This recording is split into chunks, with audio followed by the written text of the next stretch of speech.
반갑습니다. 레벨업입니다. 이번 영상은 50만원으로 3년 만에 무려 100억을 만든 플라이트님의 매매법을 알아보는 시간을 갖도록 하겠습니다. 일단 플라이트님이 누구냐? DC차트 갤러리, 전자화폐 갤러리 등에서 활동하신 유명한 네임드였고요. 이분 같은 경우에는 바이낸스 리더북에서 플라이트 F 챌린지라고 검색하면 총 수익률을 볼 수 있었기 때문에 굳이 따로 인증하지 않아도 모두가 인정한 검증된 네임드였죠. 50만원을 가지고 2021년 10월 기준으로 선물은 약 60억, 현물은 약 40억 정도를 벌였다고 합니다. 총 100억을 불렸다는 거죠. 진짜 미친 거죠. 이런 플라인트 님도 처음부터 잘했던 건 아니에요. 2018년경에 소박하게 200만원으로 시작하셨고 금방 청산을 당하고요. 또 200만원을 넣어서 청산을 당합니다. 이렇게 안 되겠다고 생각하신 플라이트님은 여러가지 보조지표 및 차트 공부를 수십 권을 읽으셨다고 하고요. 또 본인이 매매 녹화 이후에 실제로 피드백을 하면서 매일매일 매매일지를 작성하셨다고 합니다. 이렇게 하는 게 절대 쉬운 게 아니거든요. 아마 플라이트님은 코인 선물로 성공하지 않으셨다고 하더라도 분명히 다른 분야에서 성공했으리라고 봅니다. 그렇게 절치부심한 플라이트님은 어머님께 빌린 50만원을 한 달 만에 2,500만원을 만듭니다. 그리고 12월 말에는 2억까지 달성하게 돼요. 하지만 출금하지 않은 채로 2억을 한 달 만에 반토막이 나서 총 1억이 되었고 집안 사정으로 8천만원을 써버리고 2천만원만 남게 됩니다. 이때 리스크 관리와 출금의 중요성을 깨닫고 2천 풀시드가 아닌 600만원으로만 다시 매매를 시작하십니다.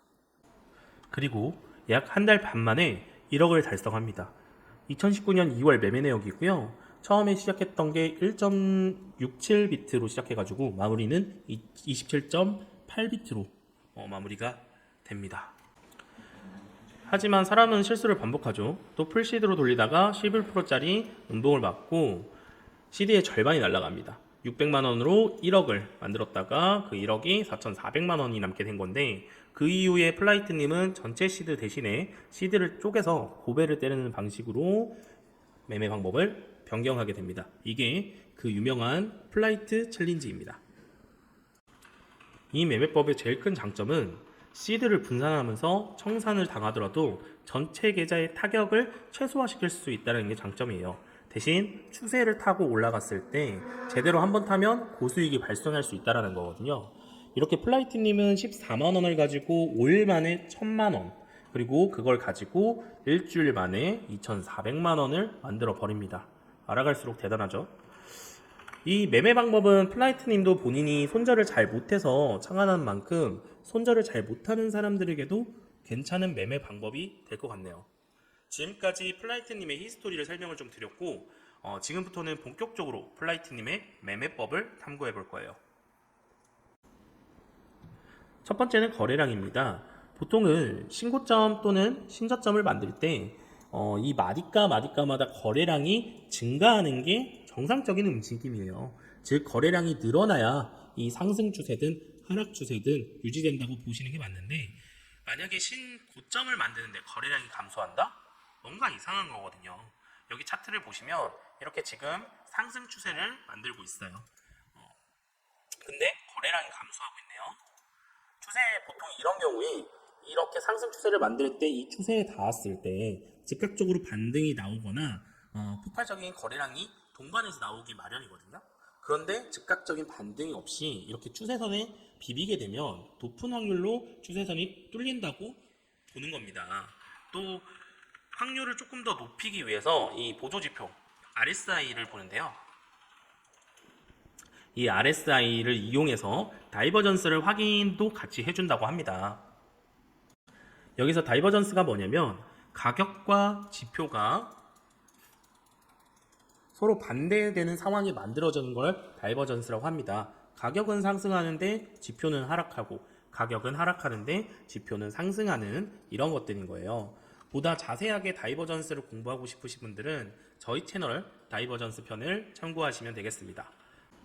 다시 돌아와서 정리해보면 상승 추세를 그릴 때 이게 찐 상승이라면 캔들이 이 추세선에 닿았을 때 거래량을 이렇게 동반하면서 강하게 상승이 나와줘야 해요. 그런데 만약에 가격은 이렇게 계속해서 상승을 하고 있는데 거래량이 줄어든다.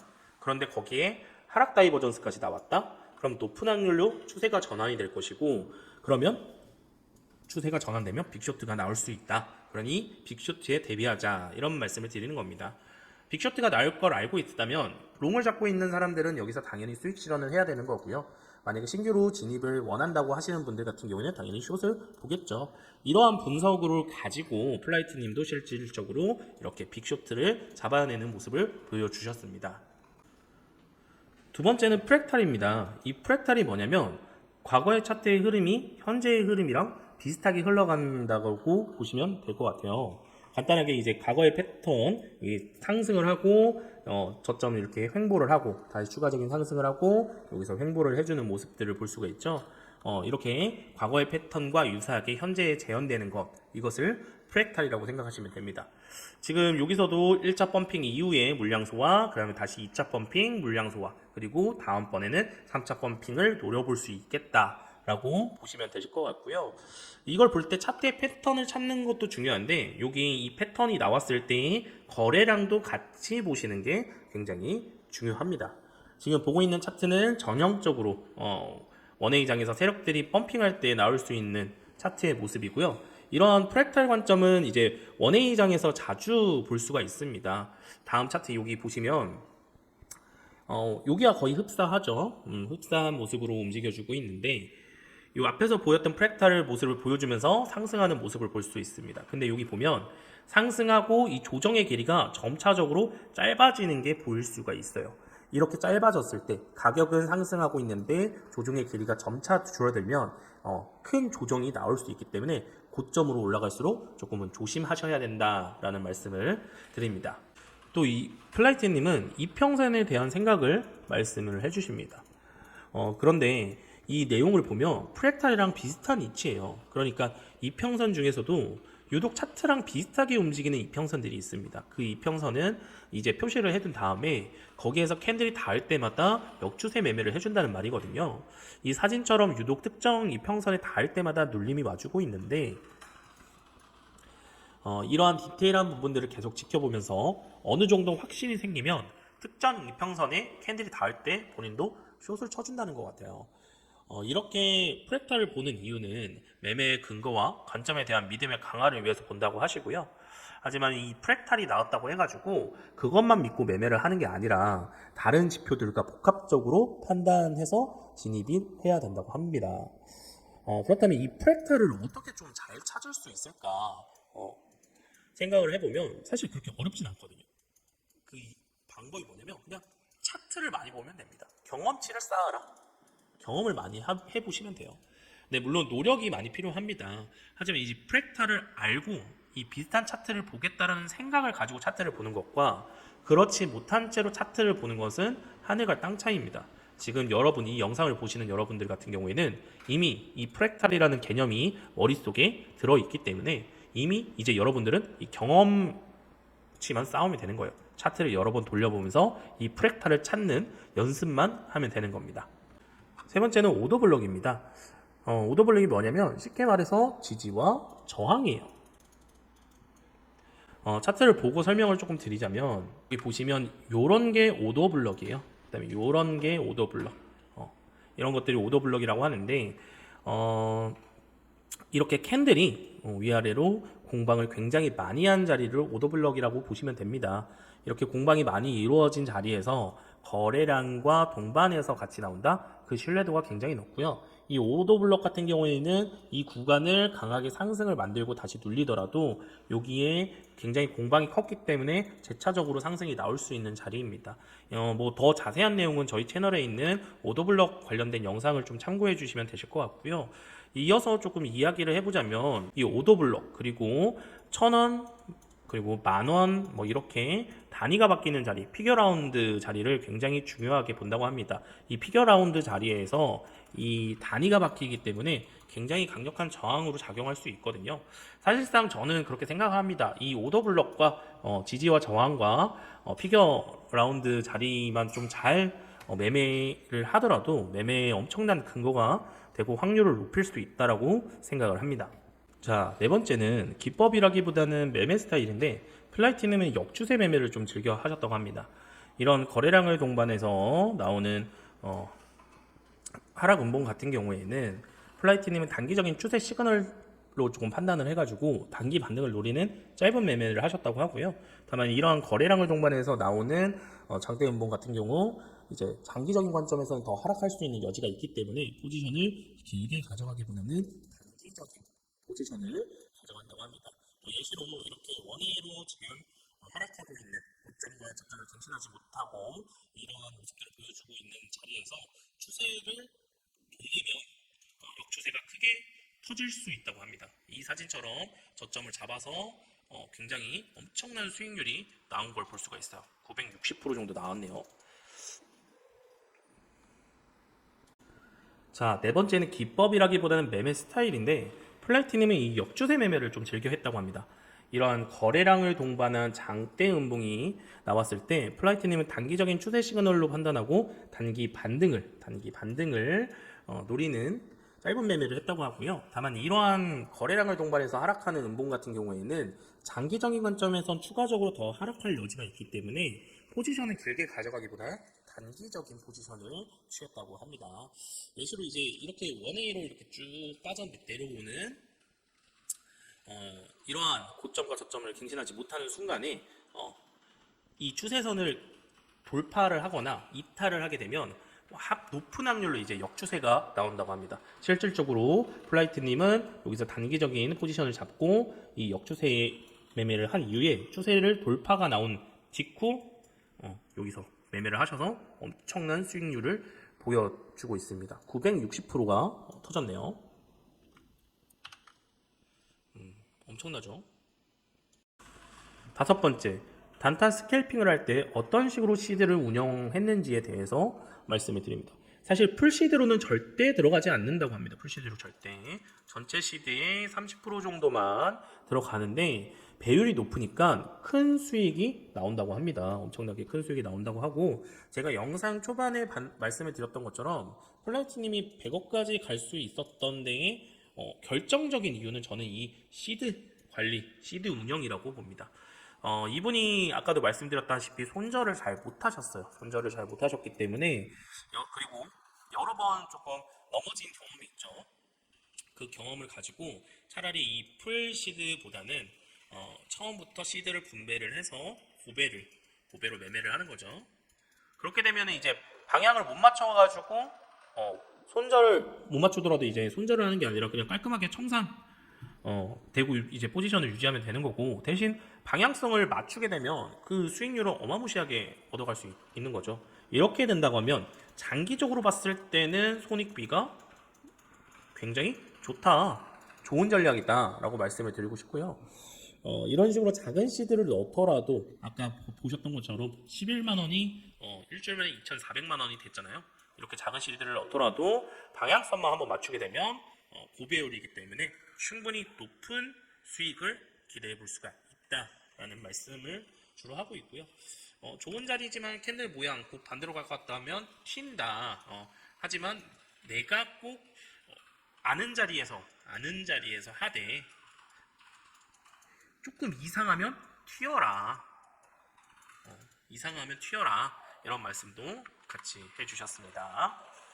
그리고 마지막으로 우리가 볼 거는 멘탈 관리와 원칙입니다. 사실 제가 아까 말씀드렸다시피 시드 운영 플러스 멘탈 관리가 이 원칙을 지키는 게 굉장히 어렵거든요.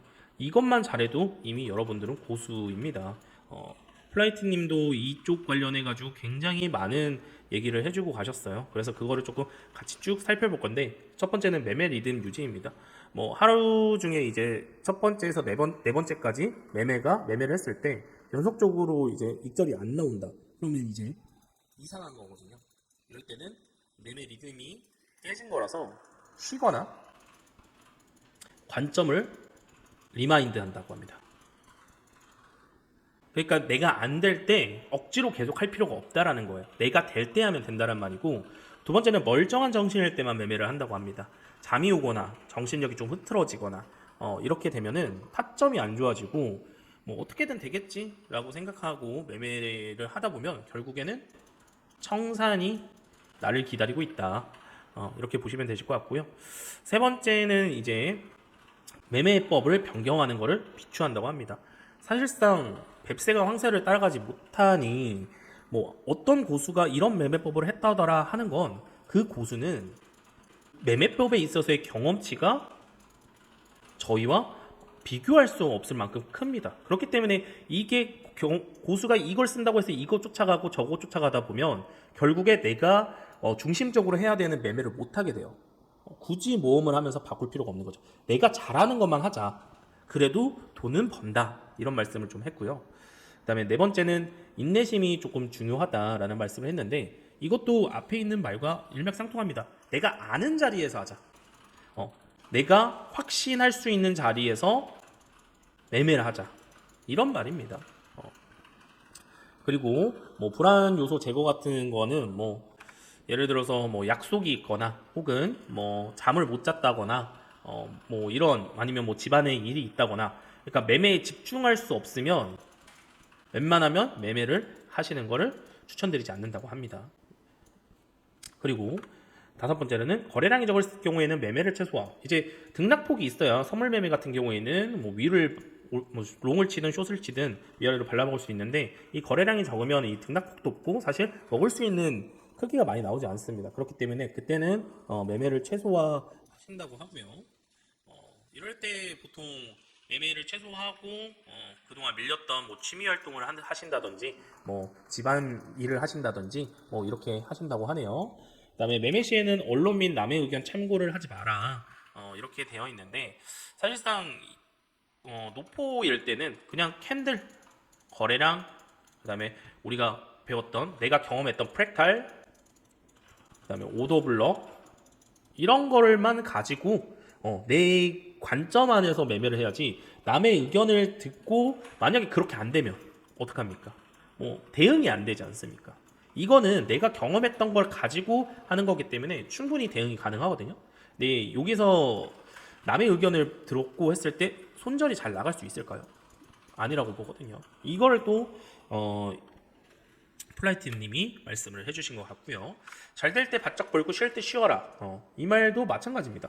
내가 매매를 할 때 잘 되는 날이 있어요. 내 관점이 쫙쫙 들어받는 날이 있습니다. 그럴 때는 쉬지 않고 하는 거예요. 쉬지 않고 그냥 얼마 벌었다고 그만두는 게 아니라 내가 될 때는 쉬지 않고 쭉 빨아먹고 내가 안 될 때는 혹은 거래량이 적을 때는 그냥 쉬어주는 것도 매매하는 데 있어서 굉장히 좋습니다. 매일매일 매매하면 포모에 빠질 수밖에 없어요. 그렇기 때문에 쉴 때는 쉬고 잘 될 때는 바짝 벌어라 이런 말씀을 하고요. 그리고 저는 이 지금 말씀해 주신 것 중에 제일 중요하지 않나 싶거든요. 거래 성적이 안 좋을 경우에는 녹화 피드백을 해라. 맞습니다. 내가 매매를 할 때 분명히 나는 정확한 내가 원하는 기다리는 타점에서 들어갔다라고 하는데 그 순간에도 분명히 뇌동은 있거든요. 근데 이거를 잡기 위해서는 결국엔 그렇게 녹화를 하든가 아니면 내가 매매 복귀를 하면서 내가 여기서는 이걸 실수했네, 이걸 실수했네, 이걸 실수했네, 이걸 피드백을 하면서 자기의 나쁜 습관을 빼는 연습을 해야 됩니다. 결국에는 여기 있는 거는 전부 다 어느 정도 매매가 확립이 됐을 때 할 수 있는 것들이고요. 제일 지금 확립이 되지 않았을 때는 이거 먼저 하는 겁니다. 매매 일지를 쓰는 것. 이게 굉장히 중요합니다. 아시겠죠, 여러분들? 위의 내용들 같은 경우에는 제가 핵심만 조금 간추렸는데 계속 보면은 했던 말을 좀 반복하고 있다는 걸 느낄 수가 있습니다. 플라이트님은 다이버전스, 그 다음에 프랙탈, 그 다음에 지지와 저항, 거래량, 그 다음에 계좌 운영과 심리가 굉장히 중요하다고 말씀하셨고 반복적으로 말씀을 했습니다. 일단은 제가 글을 읽어보면서 현재까지 조금 중요하다고 생각되는 것들만 최대한 줄여서 정리를 해봤는데 이게 사실 원문을 읽어보면 이것 말고도 자료가 엄청 방대하거든요. 한 번 정도는 원문을 읽어보시는 것도 여러분들께 많은 도움이 되실 거라고 생각이 되고요. 원문 글은 제가 고정 댓글란에 링크를 남겨드릴 테니까 그걸 한번 읽어보시는 걸 추천을 드립니다. 그럼 오늘 영상은 여기까지만 진행하도록 하겠고요. 다음 영상에서 찾아뵙도록 하겠습니다. 시청해주셔서 감사합니다.